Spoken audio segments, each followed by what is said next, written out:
So I thought I was fortunate, and it was all kind of downhill from there. And it's certainly not the kind of place you want to go coming right out of the Bay Area. And listen, it's not like I was obsessed with death, but I wore a lot of black.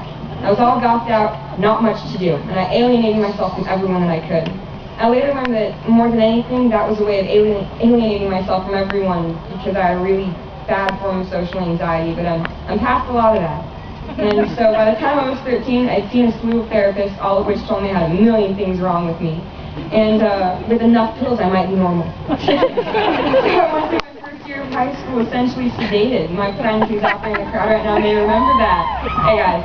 And I just remember trying to get home. And there'd be so many people calling to me and trying to talk to me and tell me, you know, we're glad you're supposedly doing a little better. And I didn't hear them, I didn't see them, I looked right through them, and I pretty much didn't know who they were. So anyways, alright, it gets better. So I wasn't normal yet, and with a fairly dysfunctional home life and a lot of lingering emotional issues, I struggled to get by in everyday life. And I couldn't go to a store by myself because I couldn't talk to the cashier, and I'd been cutting myself and burning myself since the 6th grade.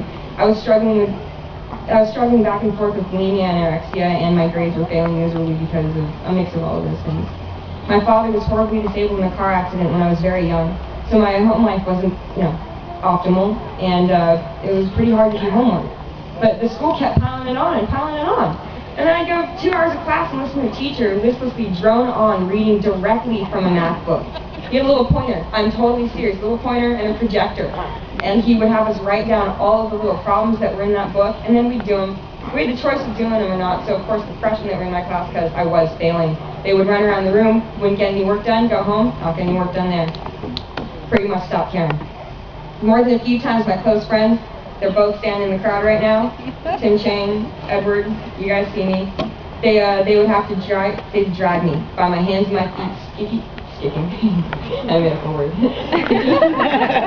Taking and screaming into the counselor's office, where over and over again they would simply hand me a little note and say, it sounds like this is very difficult for you, but no one likes school, so you're going to have to go back to class if you want to graduate, said with much empathy to let me know how much they didn't care, just so you know.